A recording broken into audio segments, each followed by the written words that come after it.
Thanks for checking out my videos here. And I'm just doing a update on what I've been up to here with my 4.6 stroker motor build. As I said in my other videos, this is not really a how-to, just kind of a what I've been doing kind of video. Did degree my cams, and I went with a adjustable cam sprocket, which I'll zoom in on here, and made doing the cams pretty easy. As you can see, there's a pin that you fit in here.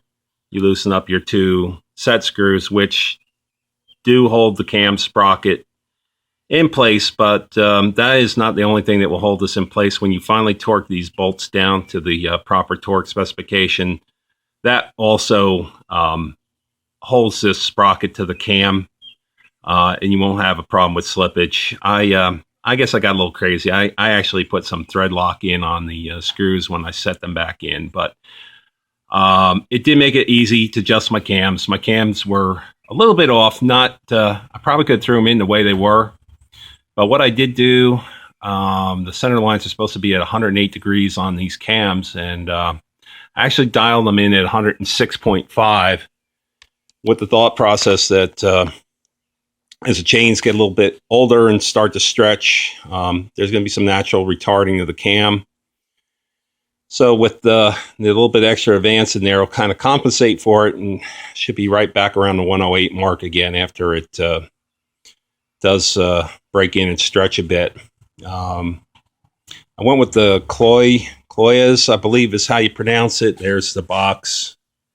I'm sure somebody will be happy to tell me I'm saying it wrong, but that's the company I went with. There was another company that produces these, and I had emailed them several times about some questions, and I never got a response. And my thought process is, if you cannot reply to a potential customer before you have their money, after you have their money, you're probably not going to talk to them for anything. So I went with this company, and I didn't have to contact them, so I don't know. I may run into the same thing with them, but I just when people ignore you, I just tend to stay away from businesses like that. That's just me.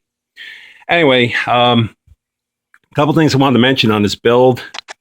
I did order everything basically for a 2000 4.6 because that's originally what I was going to be working on.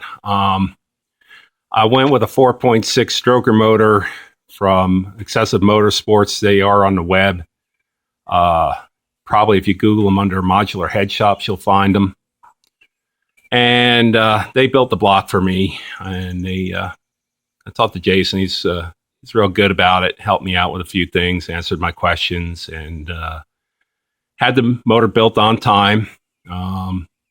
Shipped it out nicely. It was packed nice. So I was real happy with everything that they did. The machine work looks real good. So I'm happy with them. And if you're ever going to look to get any kind of 4.6 stroker, or even just a rebuilt 4.6 for high performance purposes, you may want to check out their website. Have a lot of good 4.6 liter aftermarket high performance stuff on their site. But I was going to mention a couple of caveats. With the timing chains here, or the guides, I should say, this guide here I actually had to change out. The 2000 guides do not work for this particular block, although it does utilize one of the same holes as the 2000 chain guide did. Here was the other hole that the 2000 used. And then down here where the block is blank, my block had a hole drilled out with a pin that the guide was supposed to anchor to. Obviously, it's not here on the 03. So I had to go with this configuration, which also required me to go to the Ford dealer and get the longer bolt to go through the guide and also through the body of the oil pump, which was another issue. I ordered a high volume oil pump for this motor, and they all come with a new tube. Well, the one I did comes with a new tube. The tube sizes for the sump pickup are different between the high volume and the standard oil pump. So you're going to need the tube. Anyway, the tube was set up for a deeper sump pan, which I don't have because it's actually going in a 2000 Lincoln Town Car or Crown Vic type body. So mine wasn't configured with a deep sump pan. It's the standard stock pan. There it is. Did look online. Looked like the Mustang GT pan might have fit. It was almost the same configuration, but deeper. But since I don't have a lot of time to mess around with this project, I didn't want to go order a pan, find out after I get it all bolted on and get ready to drop the motor in that it's hanging up on the cross member. So I opted to go back with the stock pump, new pump, but stock. I'll just sell the other one on eBay or something. But that is about it. Everything else was pretty straightforward. I will mention the tensioners themselves here are the same between 03 down to 2000. I didn't have to reorder them.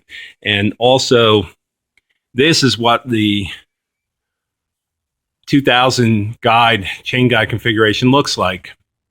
This is still the 2000 on this side, but for whatever reason, this side they did different in 03. And like I said, I had to get the new bolt. It's a longer bolt. To do that. Anyway, I'm getting ready to button up this motor. Hopefully another week or two. I'll have the motor in the car. Like I say, I'm working with limited time. I just wanted to kind of keep you guys up to date what's going on here with the motor. And that basically is it. Like I said, this is not a how-to. But if you have a question on something I might be able to answer for you, I'd be more than happy to help you out. I haven't run into a lot of problems. The 4.6 is pretty standard, but you will find little issues, like I said, with the timing chain guides and things like that. You may run into an issue. And basically, I say that was probably my fault anyway, because I ordered them for the wrong year, anticipating that I was going to be repairing my old 2000 block with new timing chains and guides. But after delving into the motor, I found some other issues, and that's the point I decided to opt for just getting a new block and going that route. Anyway, thanks for tuning in here, guys. And again, if I can help you out with anything, just send me a message here, and I'll try to reply back to you with any information that I can. Anyway, thanks for watching, and take care.